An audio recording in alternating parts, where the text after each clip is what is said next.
Okay, this is going to be my review for Dexter, Season 1, Episode 2. Yeah, this is a show that I'm just starting, so there are episodes that have obviously already aired. So it's called Crocodile. I'm gonna give it a B. Yeah, this is just gonna be like some random notes and observations. I don't plan on this being organized at all. I thought it was interesting how in this episode, Dexter kills a man named Matt Chambers, and he's someone who was on trial for hit and run and got acquitted. But the thing is, I was confused because it seemed like he was trying. Well, I was confused during the episode, but I'm not anymore. But he was trying to figure out if he wanted to kill him or not, and I thought that a hit and run, I'm like, I mean, that's, it's horrible, but, like, I didn't know that he was going to be doing stuff like that. That was sort of accidental and, still awful, but, like, I thought that was kind of interesting how they were showing us where he draws the line of where he picks his victims. And so I was just kind of like, I don't know really if I agree with this. I mean, I don't really know if I agree with anything that he does, but in a way I kind of do, because I don't know, it's the way I am. But, and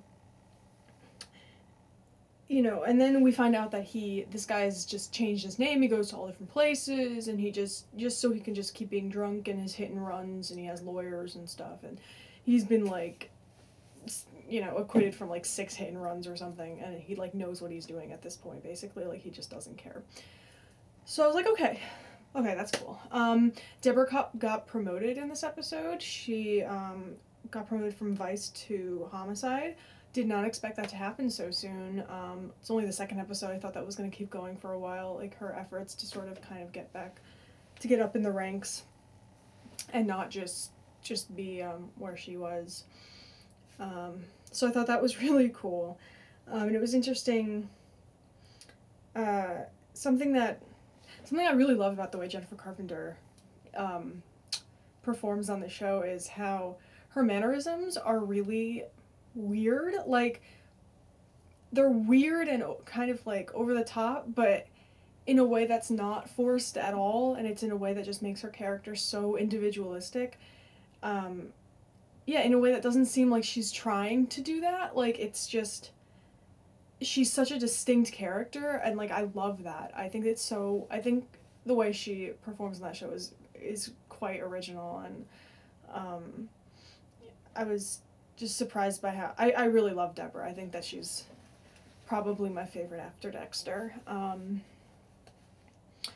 So what does that say? Oh, the fingertips thing. Okay. So the ice truck killer leaves. Deborah finds the ice. That's how she gets promoted. She finds the ice truck, and that the ice truck killer is using, which has obviously been left there on purpose.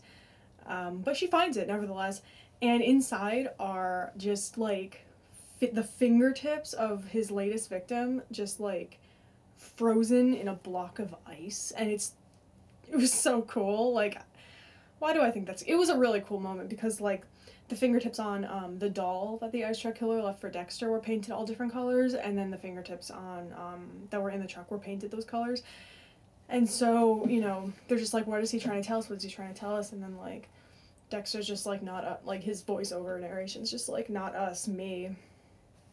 And I really like the stuff with the fingertips. It kind of gave everything, like, a sort of cool edge, whatever that means.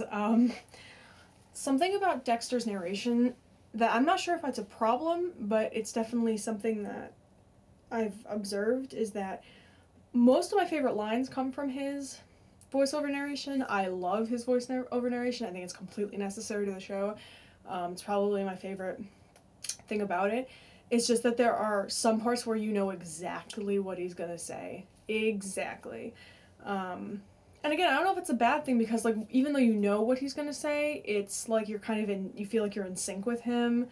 And also, it's still, like, a really cool moment, even though you know it's coming. So I don't think it's a problem I have. I think it's just sort of something I've observed that I'm sort of, like, neutral about.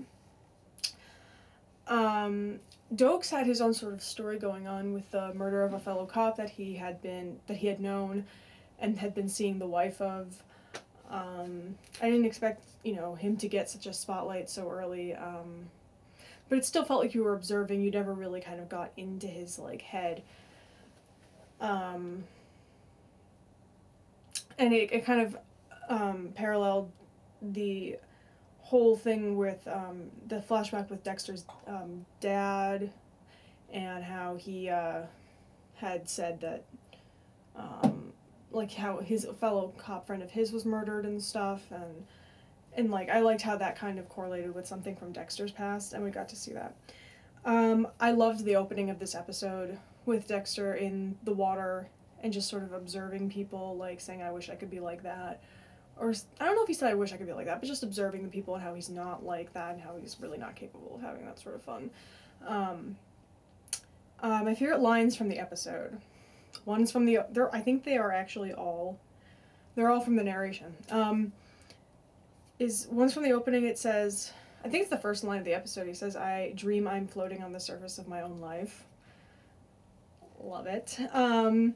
Another one is when he's kind of preparing to kill Matt Chambers, or just is preparing the scene, even though Matt is not there yet. And he says, if God is in the details, and if I believed in God, then God is here with me. Awesome.